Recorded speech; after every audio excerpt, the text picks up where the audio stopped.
Das ist eine Dummheit. Esto es una estupidez, dijo el presidente de la Universidad Técnica de Berlín, Christian Thomsen, a finales del año 1997, cuando un equipo de investigación le propuso poner en órbita 2 nanosatélites a través de un misil intercontinental lanzado desde un submarino nuclear ruso. Esto no es estupidez, esto es economía, respondió el profesor Udo Rehner, director del proyecto, haciendo una clara referencia al eslogan "Es la economía estúpido" de la campaña presidencial de Bill Clinton en 1992. Habían pasado tan solo 7 años de la reunificación alemana y solo 6 años de la caída o disolución de la Unión Soviética. Las heridas estaban abiertas y frescas y un grupo de ingenieros estaba a punto de limpiarlas con alcohol. Yo sé que en la vida todo es política y estrategia. La ciencia y tecnología también lo son, y más aún un proyecto satelital. Pero el mundo estaba cambiando, y era para siempre. En ese momento histórico, el de la derrota, el poder ya no necesita mostrarse, sino que solo sobrevivir, aprendiendo a transformarse, entre otras muchas cosas, en tecnología.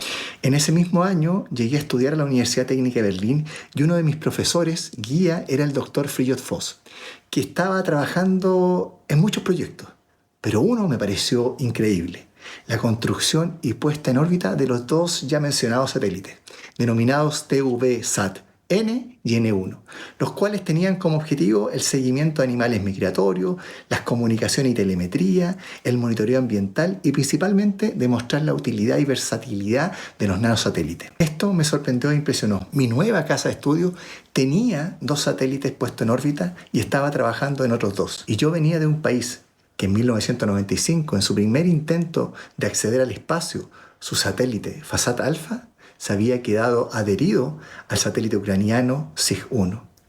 Y en una sola universidad había más capacidad y tecnología que en todo un país.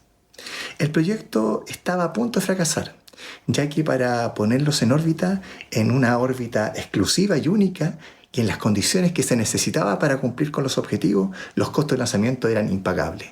El lanzamiento con el Ariane 4 costaba entre 80 y 120 millones de dólares.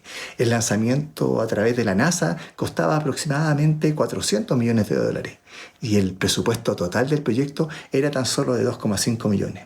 La alternativa era reducir al mínimo la funcionalidad de los satélites y sumarse a otros lanzamientos, o simplemente abortar el proyecto. Hasta que el doctorante, miembro del equipo, el ingeniero Robert Schulte, se acordó de una compañera y amiga de origen ruso, que era familiar de un almirante que comandaba los submarinos nucleares del Mar del Norte. Y ella le había escuchado decir a su tío que si a Yuri Gagarin lo habían lanzado al espacio con un misil intercontinental sin ojiva, él tenía decenas de oportunidades de llegar al espacio. Con ese anecdótico recuerdo comenzó la aventura. El equipo tomó contacto con el almirante y a través de él contactaron al capitán de primer rango, Alexander Moseyev, quien estaba a cargo del submarino K-407 Novomoskov, donde tenía disponible 16 misiles intercontinentales balísticos R-29RM. Y el capitán, en principio, no tenía ni veía ningún problema. Solo había que involucrar y coordinar una cosa poca: a la Agencia Espacial Rusa de Moscú, a la empresa de ingeniería que diseñó y construyó el misil para poder adaptarlo, y la operación del submarino militar de la flota del Mar del Norte. Cuando todo estuvo coordinado, se pudo calcular el costo total del lanzamiento y resultó ser de tan solo $500.000, es decir, 800 veces más barato que la NASA. Entonces se conversó con el presidente de la universidad y después de convencerlo, se procedió a iniciar la etapa más difícil del proyecto: tratar de convencer al gobierno alemán. Ese satélite no sería lanzado desde una base espacial civil, sería lanzado desde un misil diseñado con un único propósito: destruir ciudades completas. Ese día comprendí algo brutal: la ciencia y tecnología no elimina el poder militar, lo transforma. Un arma podía convertirse en instrumento científico. La diferencia no era técnica, era estratégica. Ese martes 7 de julio de 1998, lo difícil no fue lanzar los satélites.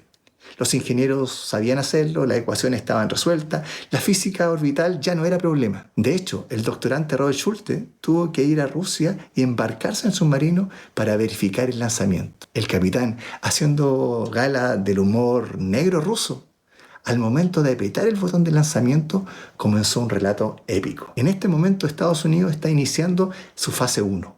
Ahora debemos estar siendo detectados por los satélites de alerta temprana. Después de un minuto, el capitán dijo: ahora estamos entrando en fase 2. Se está confirmando por los radares del Reino Unido y Groenlandia que un misil intercontinental está siendo lanzado según lo programado e informado. Y en 10 minutos más pasaremos a fase 3. Harán el seguimiento y cálculo de la trayectoria del misil. Y roguemos al Señor que el misil no se desvíe, si no estaremos en grave problema.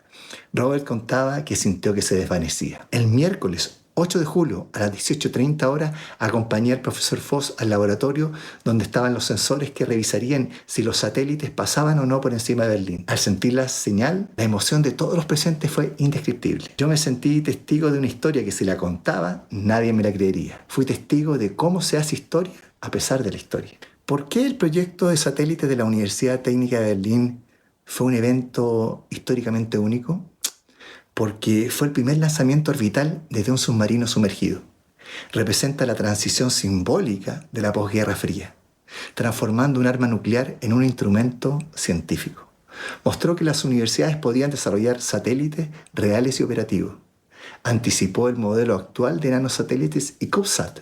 Hoy, SpaceX y las universidades lo hacen como algo común, pero en 1998 era algo radical. El problema nunca fue técnico y de alguna forma tampoco económico. El problema siempre fue político. Convencer a un gobierno con alianzas y compromisos estratégicos con la OTAN que cooperara con su enemigo histórico y reciente, financiar el uso de infraestructura militar para fines científicos, las cuales estaban diseñadas y construidas para atacar, entre otros muchos países, a la propia Alemania. Ahí entendí algo que ningún libro explica completamente. El poder contemporáneo no se impone, se administra, se negocia, se autoriza, se financia. Y cuando se mueve lo hace a pesar de las estructuras. Y además aprendí que los seres humanos, desde nuestra candidez y debilidad, podemos abordar los problemas que producen nuestros deseos con tal de garantizar que se cumplen y construir un futuro deseado, pero totalmente improbable. Esta historia me enseñó algo que hoy define el mundo. El poder ya no es territorial, es infraestructural. No se disputa tan solo en fronteras, se disputa en órbitas, en cables submarinos, en plataformas digitales, en redes energéticas.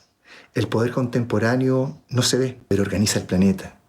Y quien controla la infraestructura, controla todas las decisiones, controla la información y a través de la información los deseos, las emociones y también los miedos. Controla el futuro. Yo no aprendí sobre el poder en teoría, lo viví en tiempo real, donde el poder cambiaba su sentido y dirección, y todo esto frente a mis ojos.